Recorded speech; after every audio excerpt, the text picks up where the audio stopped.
Please welcome the President of the United States, accompanied by the Secretary of Health and Human Services and Gabriel Maldonado.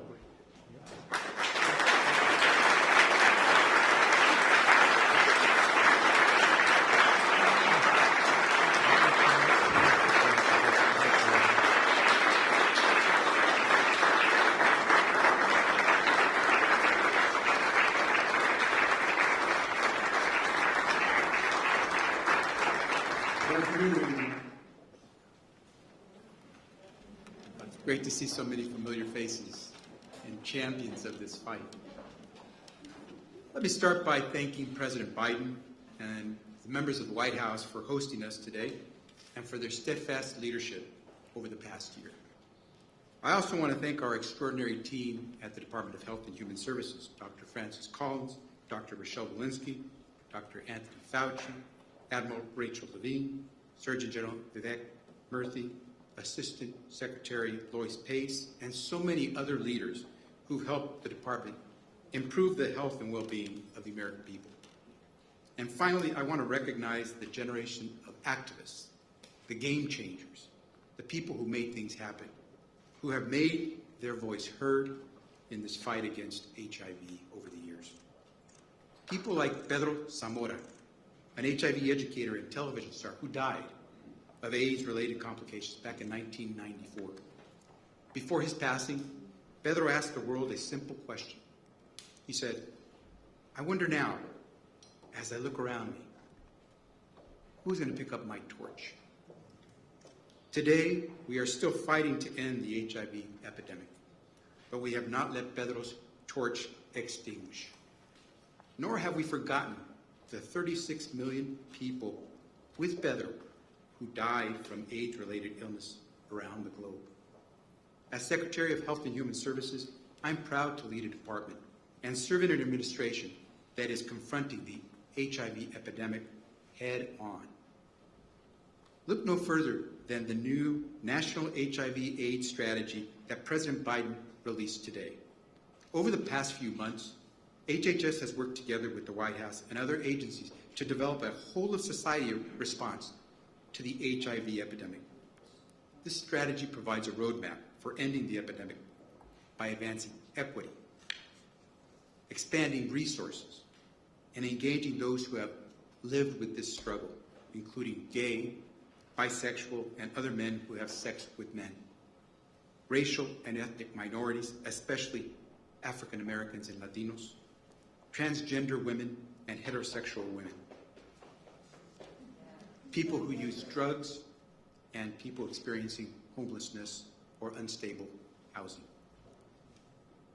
Health and Human Services will play a critical role in implementing this strategy. And we're already leading the way through the Ending the HIV Epidemic in the U.S. initiative, EHE. Like the new HIV strategy, the EHE initiative is focused on ending this epidemic by 2030. EHE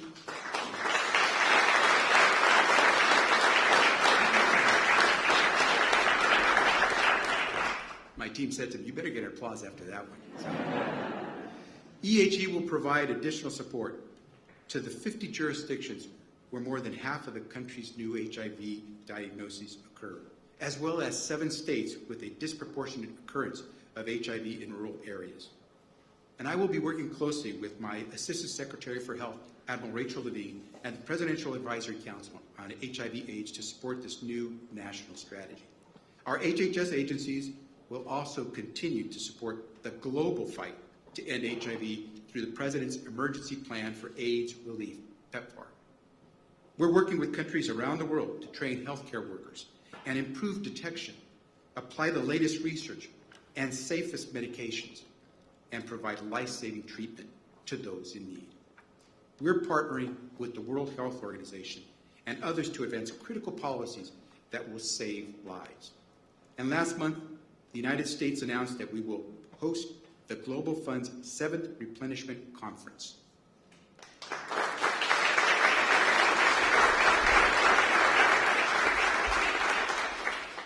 Back in June, the Department of Health and Human Services marked the 40th anniversary of the first official report about AIDS in 1981. where a lot of young people don't even remember what that was like. But there are still people who do. We have come a long way in the last 4 decades. But as this year's World AIDS Day theme reminds us, we still have plenty of work to do to ensure equitable access to HIV services and to end this epidemic. And we need everyone's voice to make that happen. We all have a role to play, whether we are in government, healthcare, the private sector, or community-based organizations. It's on us. On World AIDS Day, we remember all those we've lost, the faces in the frames, the names on the quilts, the millions gone way too soon. Let's honor them the best way we know how, by picking up that torch and keeping it burning. Now, I'm pleased to welcome one of those in our community, a community partner, one of those game changers I spoke about, a fellow Californian, and I better get some applause.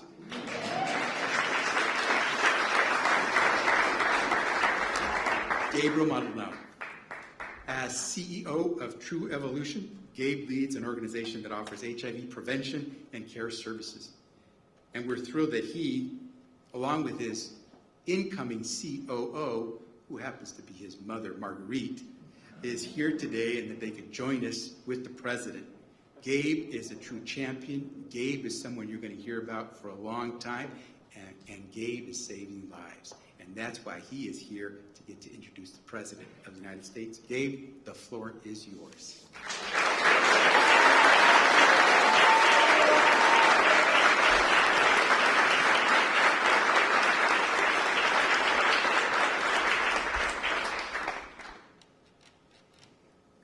Good afternoon.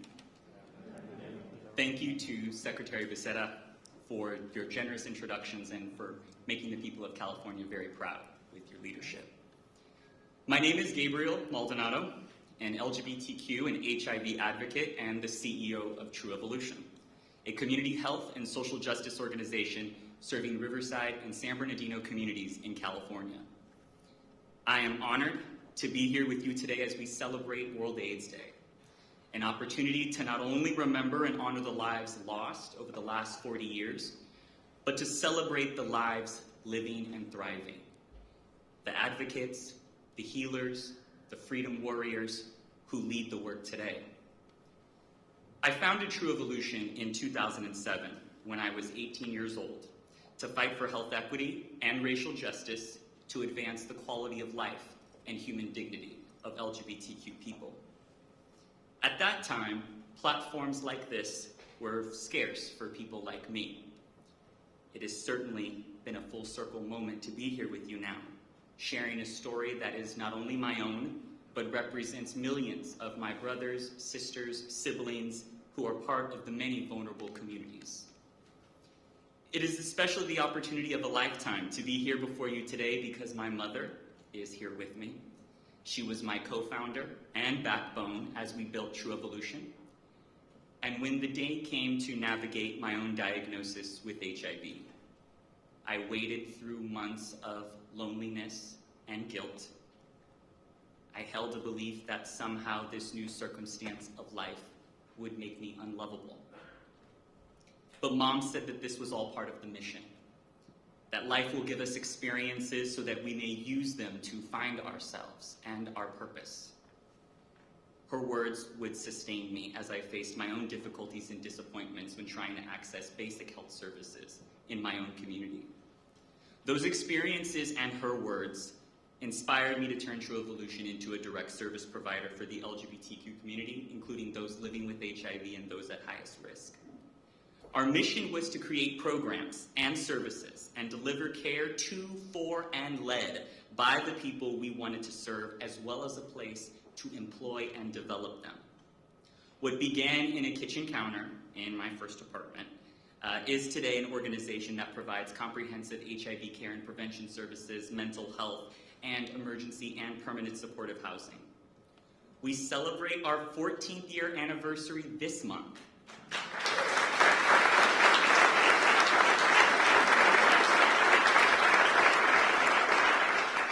And it is all thanks to a team of 28 talented and committed individuals whom I have the profound privilege to work with.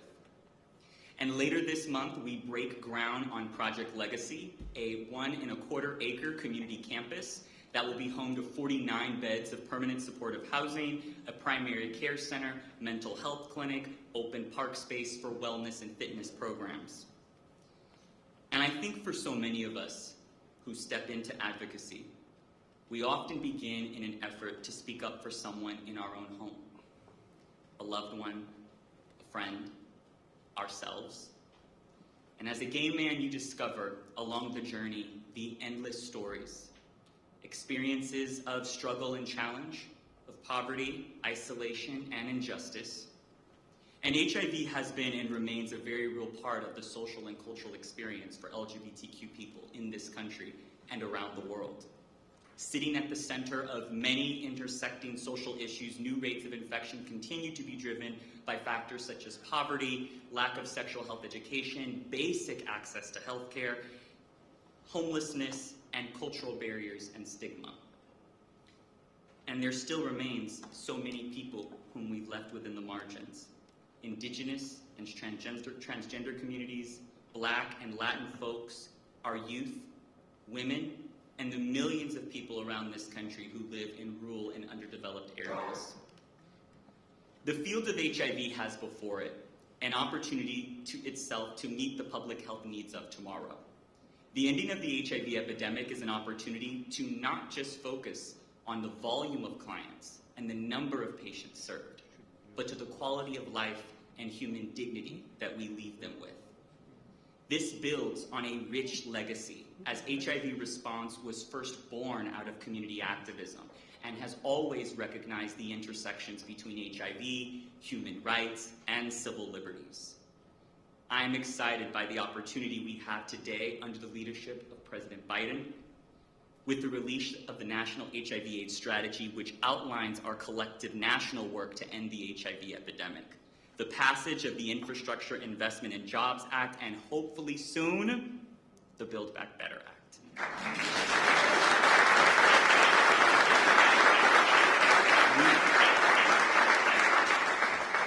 We have a once-in-a-generation moment to make the necessary investments for communities that have often been ignored. Telehealth and mobile services, the creation of new healthcare facilities, and expanded access to public transportation and roadways for those who live in geographic isolation. This will all help us to end the epidemic. I am grateful, very, very grateful for this moment, to thank and send continued courage to President Biden and Vice President Harris in an era where political leadership requires renewed courage. And on that note, it is my high honor and privilege to introduce the 46th President of the United States, Joe Biden.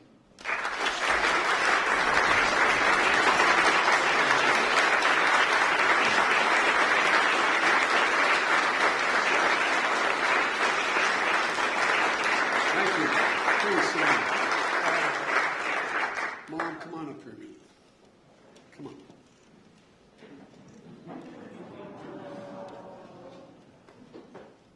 I want you to meet Gabe's mom, who I still believe is more like his sister than his mom. She is the inspiration. She is the reason why this young man has done such incredible things. And it's a simple lesson my mother always told me: listen to your mom. Thank you. Thank you. You deserve a great deal of credit. Thank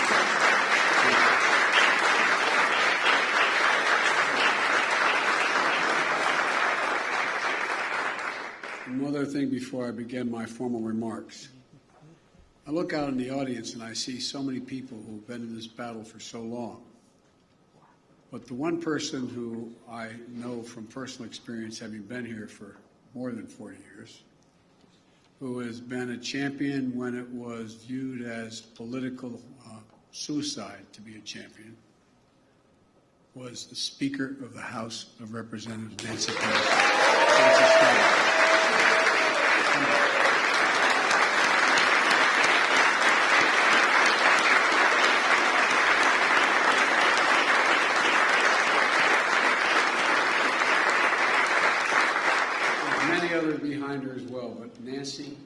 joke.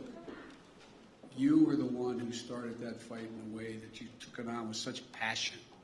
And it was viewed as a political death sentence to take this issue on at the time. But you did it. You fundamentally changed the way we looked at this. You even got George Bush to lead on this too. No, but all kidding aside, I just want to personally, in front of all these people and all the world, thank you for your incredible work. Ladies and gentlemen, I'm also joined by the second gentleman. He is a hell of a lawyer. And I thank him for being here. And Mr. Secretary, thank you for your leadership of HHS. And I want to thank Gabe for sharing his story. Because, you committed your life to this work, Gabe. I don't know whether you had that plan when you began it, but it's amazing what you've done. It's amazing what one person can do. It's an honor to meet with you both and learn more about the work that you're doing together to support your community. Folks, we're also joined today by many who've been part of this effort for decades, including Dr. Fauci, who is, he's all things.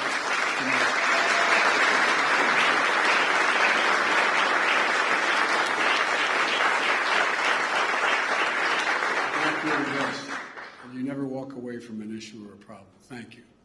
And all of you who contributed so much to this mission of advocating for better prevention services for those at risk of getting HIV and improved care services and living with HIV, breaking down the stigma and disinformation that still exists around HIV/AIDS. I want to thank you.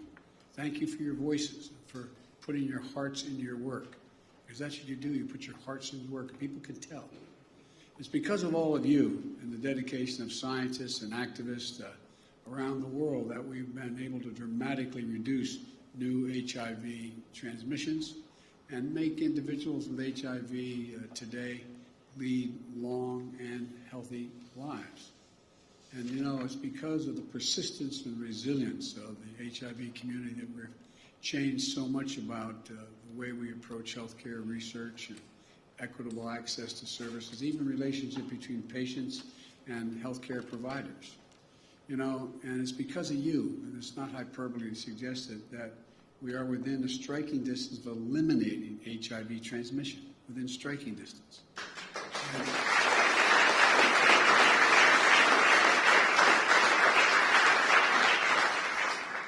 And I think everybody but Nancy couldn't have imagined us being there 40 years ago.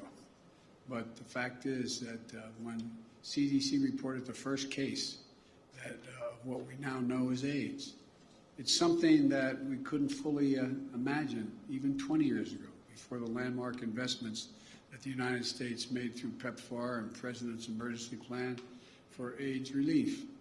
But you made it possible. You made it possible, and I want to take this moment on this historic anniversary to acknowledge the incredible passion and the work that got us here. Because I know that so many of you, this is personal.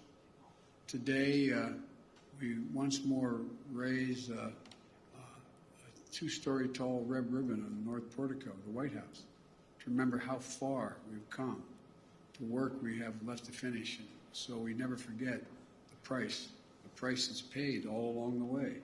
And so many of you know and relations with people who have, whether they're family members or friends, and you've watched them in the past wither away. In the past 4 decades, as has been mentioned, an estimated 36 million people, including more than 700,000 here in the United States, have died of AIDS-related illnesses. Think about that. That many people, more than almost all the modern wars combined, all the wars combined. Here at home, we saw entire communities devastated by this disease, particularly among the LGBTQ plus individuals and members of racial and ethnic minority groups that we've already spoken to. And a generation endured the brunt of this epidemic, losing friends, loved ones, family members, partners, instead of being seen and being recognized. And I can recall, if you excuse a point of personal privilege, being, I think, in this very room when a senator he's deceased now, so I don't want to mention his name because he can't defend himself, but standing up and saying, along with another guy named Jared Falwell, this is God's punishment, paraphrasing, God's punishment, finally. Think how much has changed. I mean, back in those days, the willingness of other members of the Senate and the House to stand up and take him on Nancy was there, many of you were there, but it wasn't a universal thing. It wasn't a universal thing. But you all demand to be treated with dignity, with equity. Those voices, those stories are invaluable as we recommit ourselves to finishing the fight that we are going to make these individuals living with AIDS, and we're helping them drive and inform our efforts at every step of the way, because we're going to finish this fight. And so when my administration came to office, not only did we reestablish the White House Office of National AIDS Policy, which is hard to believe.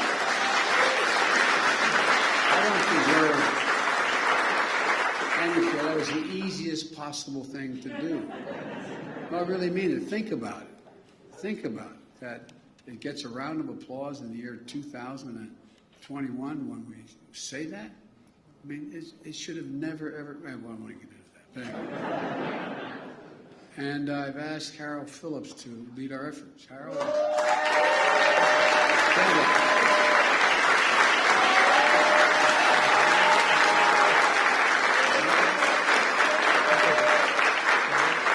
Harold, I think they know you. Harold is dedicated, he has decades of experience working with to end AIDS, the HIV epidemic, and I want to thank him for his leadership and willingness to join the administration and releasing the National HIV/AIDS Strategy for 2022 to 2025. That's what he's doing. It's a roadmap for how we're going to put our foot on the gas and accelerate our efforts to end the HIV epidemic in the United States by the year 2030. That's the goal.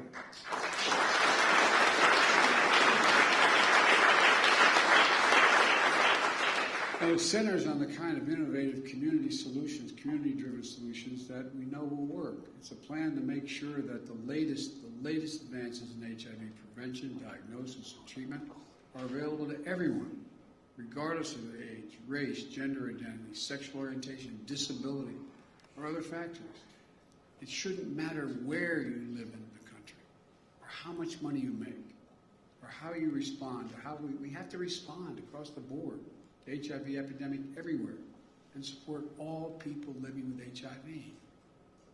And critically, this strategy takes on racial and gender disparities in our health system that for much too long have affected HIV outcomes in our country, to ensure that our national response is a truly equitable response. So we're going to take aggressive action and back it up. We've asked Congress for $670 million, an historic budget request, for the Ending the HIV Epidemic in the United States initiative. And I'm confident we're going to get that done. Right, team?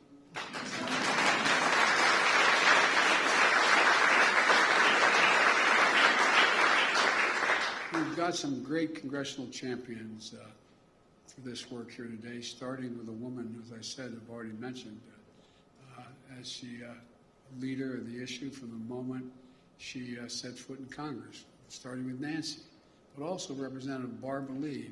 Barbara Lee.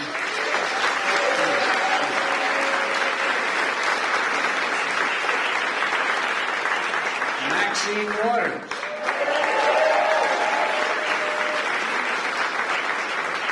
I remember a long time ago, Maxine says, I have an idea, just say yes. Just say yes. And Sean Patrick Maloney. David Cicilline. David. And Jennifer Gonzalez-Cohen.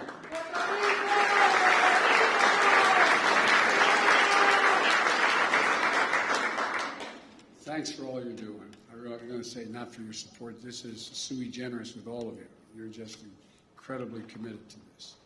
And it's an issue that has a long history of bipartisan support, so looking forward to working across the aisle, God willing. I want to make sure that everyone in the United States knows their HIV status, that everyone with HIV receives high-quality care and treatment that they deserve, and that we end the harmful stigma around HIV and AIDS.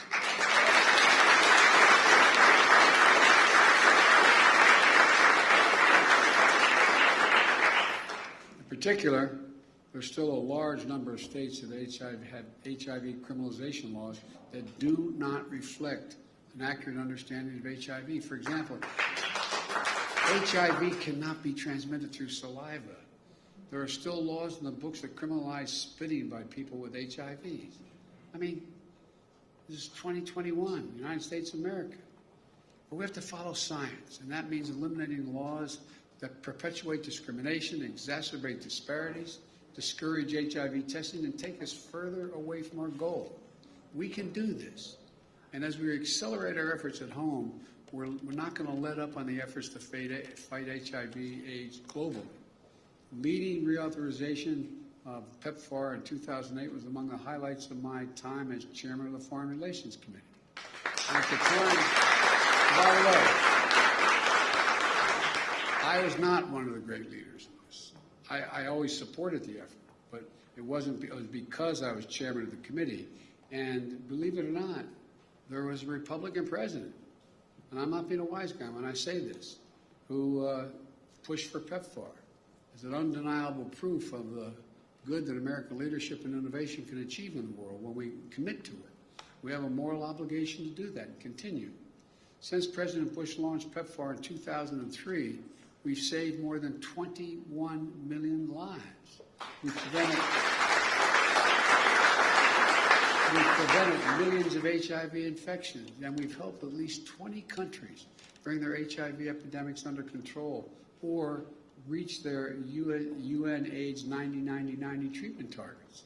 That means 90% of the people living with HIV in a country will know their HIV status. 90% of HIV-positive individuals are able to access treatment, and 90% of those receiving treatment for HIVs will have suppressed viral loads. That's within our power. We're doing that. And through PEPFAR, the United States will support nearly 19 million men, women, and children with life-saving HIV treatment. It's an incredible, incredible achievement. Those are not the only lives saved. They're communities that are strengthened by the talents and contributions of HIV-positive individuals who are here today leading productive lives and leading the community because of what you've all done. And as we've faced COVID-19 pandemic, we've also reaped additional benefits from our decades-long investment in strengthening health systems around the world through PEPFAR. Working through the CDC and USAID, PEPFAR supports more than 70,000 case care facilities, 3,000 laboratories, and nearly 300,000 healthcare workers across 55 countries, all of which have been vital in supporting the global fight against COVID-19. By strengthening countries' ability to fight AIDS, we've also improved our collective ability to fight other diseases. And I want to thank and recognize a guy that I can't believe all he's done, Dr. John Kingasong. I apologize. Doc Kingasong, stand up.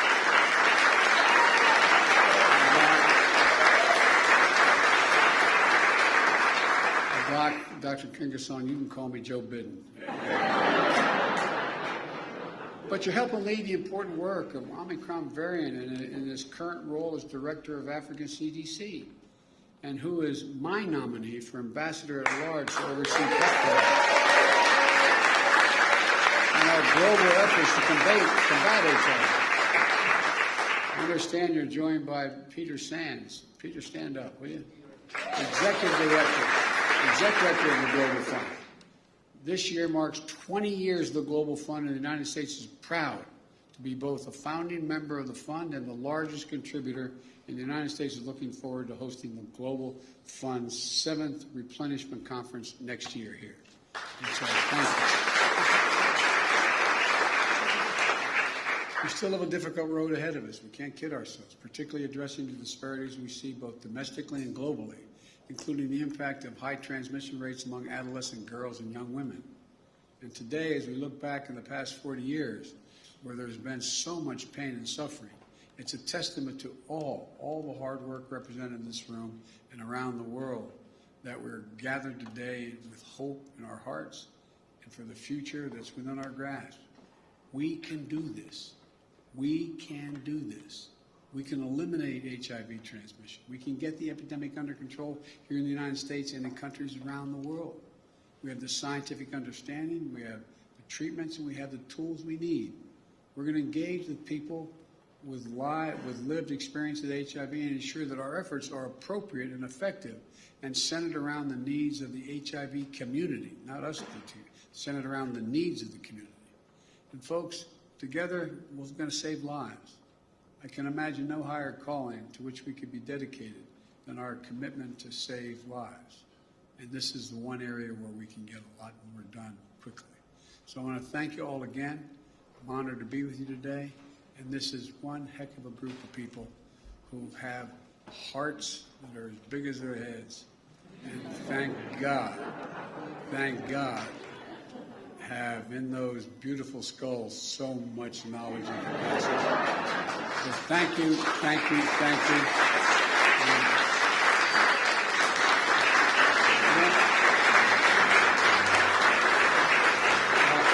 Anyway, thanks.